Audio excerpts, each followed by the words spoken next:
Bonjour et bienvenue dans cette nouvelle vidéo de notre série Une vidéo par jour. Alors aujourd'hui on va parler d'un sujet un peu particulier qui est un peu vintage, ça va être les appareils photo argentiques, j'en ai un dans la main. Et je vous propose en fait de revoir un petit peu, finalement, ce qu'ils sont et pourquoi ils reviennent autant à la mode.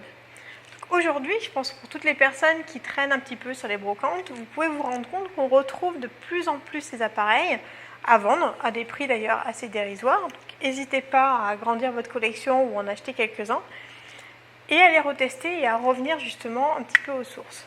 Donc l'appareil photo argentique, déjà, première différence avec nos réflexes numériques, déjà ils n'ont pas d'écran à l'arrière, donc vous ne pouvez pas voir tout de suite ce que vous avez fait comme photo, si elle est réussie ou si elle n'est pas réussie, si elle est correctement exposée. Et non, il faut faire confiance soit à la sonde de lumière qu'il y a dedans pour ceux qui en ont une, soit à vos réglages. Les réglages pour certains se font beaucoup sur l'objectif. Ici on a le réglage de l'ouverture qui est ici. On a le réglage du focus également ici. Sur les anciens appareils photo, l'autofocus n'existait pas, c'était à faire à la main.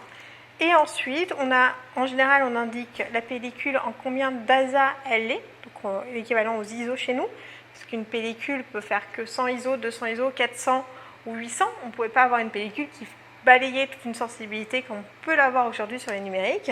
Et on a ici, après, pouvoir armer le déclenchement et déclencher. Dernièrement, j'ai fait l'acquisition d'un petit Kodak sur un groupe de ma ville, donc qui a l'air de bien marcher. On peut mettre la pellicule à l'intérieur. Et oui, parce que ces appareils-là ne fonctionnent pas avec une carte SD qui permet de faire 1500 photos. Non, ça fonctionne avec une pellicule. Alors la pellicule, vous pouvez prendre 24, 30, alors ça existe même en 12, 12, 24, 36 ou 48 poses. Une fois que vous avez fini vos 48 poses, c'est terminé, vous n'avez plus de photos, il faut changer la pellicule. Donc refaire un peu d'argentique est aussi un exercice très intéressant. Vous pouvez également le faire en numérique en vous imposant cette contrainte de 48 photos. Vous partez une journée entière et vous ne faites que 48 photos. C'est un véritable défi, en sachant que quand on partait en vacances à l'époque de l'argentique, souvent on avait 48 photos pour toute la semaine. C'est un deuxième défi également. Donc personnellement j'ai 3 argentiques, j'en ai 4 même, j'ai un Polaroid, donc j'ai ce petit Kodak. J'ai ensuite un appareil photo qui me tient particulièrement à cœur parce que c'est l'argentique de mon papa qui m'a pris en photo depuis ma naissance, qui a pris mon frère et toute la famille et qui m'a offert après gentiment. Donc c'est un Minolta.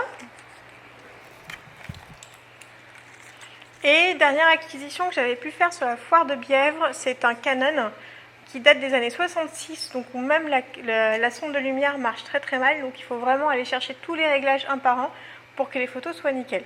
J'ai encore une pellicule à l'intérieur même pour pouvoir en faire des photos. Si vous êtes intéressé par le monde de l'argentique, il y a une association sur Paris qui s'appelle Dentacube, qui vient avec nous d'ailleurs sur le salon de la photo, qui propose déjà des rendez-vous réguliers tous les mois, mais également un site avec plein de tutoriels pour réussir à développer une pellicule, pour faire du sténoflex et tout le monde de l'argentique en général.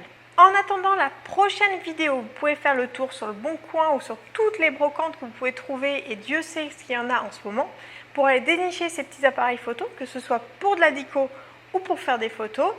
Et laissez-moi en commentaire déjà les appareils que vous pouvez avoir en argentique, également si vous faites des photos avec ou pas. Allez vous abonner sur la chaîne YouTube, sur Facebook et sur Twitter.